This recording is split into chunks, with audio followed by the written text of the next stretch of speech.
Terpidana kasus mega korupsi KTP elektronik Setia Novanto resmi bebas bersyarat dari lapas Sukamiskin setelah menjalani pidana 7 tahun penjara. Namun pembebasan Setnov dinilai sejumlah pihak tidak adil dan tidak sehat bagi sistem peradilan di Indonesia. Terlebih, korupsi adalah kejahatan luar biasa alias extraordinary crime.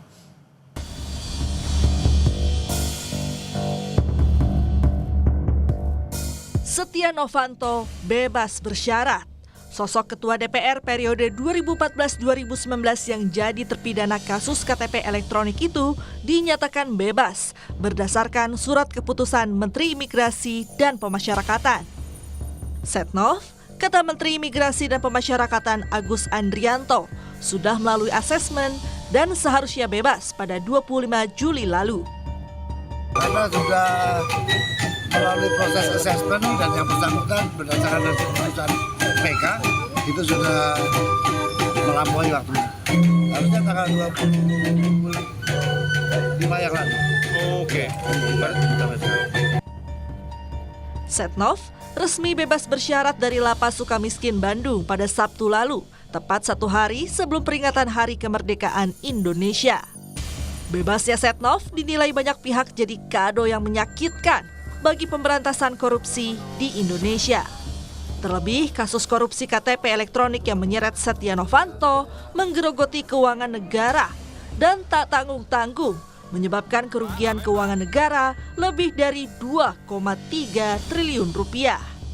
Peneliti Pusat Studi Hukum Universitas Andalas Ferry Amsari dalam tayangan Sapa Indonesia Malam menilai putusan ini dirasa tidak adil dan tidak sehat bagi sistem peradilan Indonesia.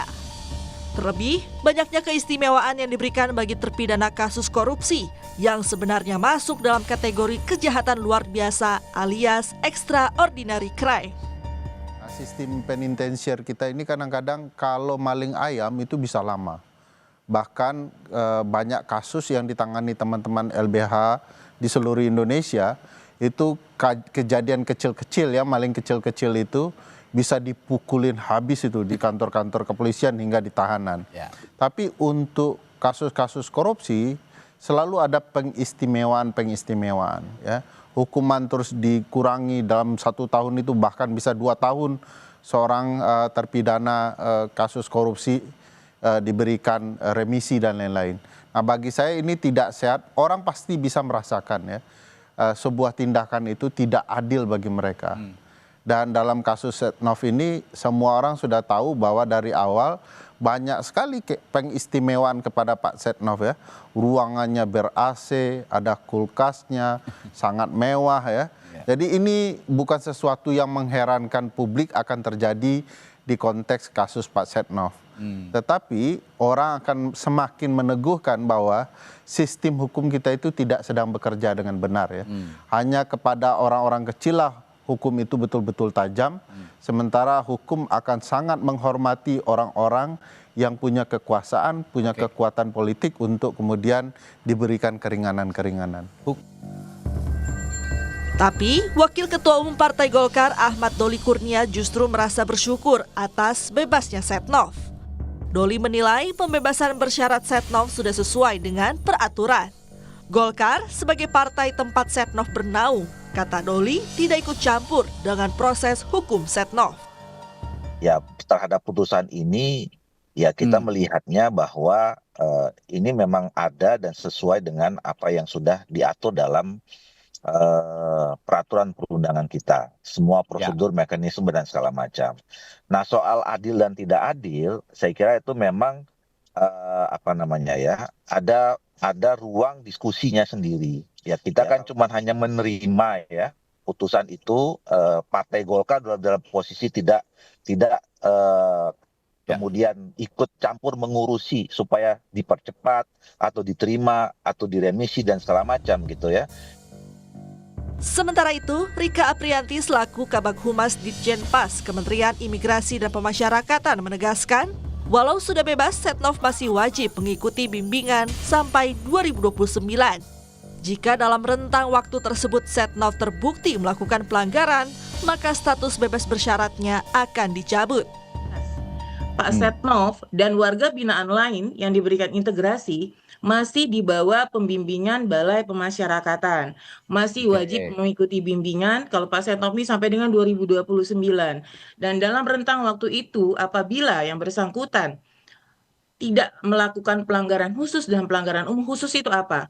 Wajib mengikuti bimbingan oleh PK-nya masing-masing. Ya, jadi kalau sampai melanggar di situ maka tidak akan maka PB-nya akan dicabut. Pun apabila melakukan pelanggaran-pelanggaran lain yang menyinggung terkait dengan publik maupun juga pidana. Setia Novanto terseret kasus mega korupsi KTP elektronik pada 2017 lalu. Ia disebut berperan mengatur besaran proyek KTP elektronik senilai 5,9 triliun rupiah. Pada persidangan tipikor, ia divonis 15 tahun penjara. Lalu dalam perjalanannya, permohonan peninjauan kembalinya diterima oleh Mahkamah Agung. Ia juga beberapa kali menerima remisi, sehingga total masa pidana yang dijalani lebih dari 7 tahun penjara. Tim Liputan Kompas TV. Dalam keterangan tertulisnya, Wakil Ketua KPK Yohanis Tanak bilang sesuai dengan ketentuan Undang-Undang KPK, tugas dan kewenangan KPK dalam menangani perkara tindak pidana korupsi, khususnya dalam melakukan penindakan, hanya sebatas melakukan penyelidikan, penyidikan, penuntutan, dan eksekusi putusan pengadilan yang telah mempunyai keputusan hukum tetap. Setelah semua tugas tersebut dilaksanakan, selesai sudah tugas KPK. Lebih lanjut, Yohanis menegaskan urusan yang terkait dengan adanya pemberian bebas bersyarat dari Kementerian Imigrasi dan Pemasyarakatan kepada terpidana, termasuk terpidana Setia Novanto. Hal tersebut menjadi ranah tugas dan kewenangan dari Kementerian Imigrasi dan Pemasyarakatan. KPK, kata Yohanis, tidak ikut campur dengan hal tersebut.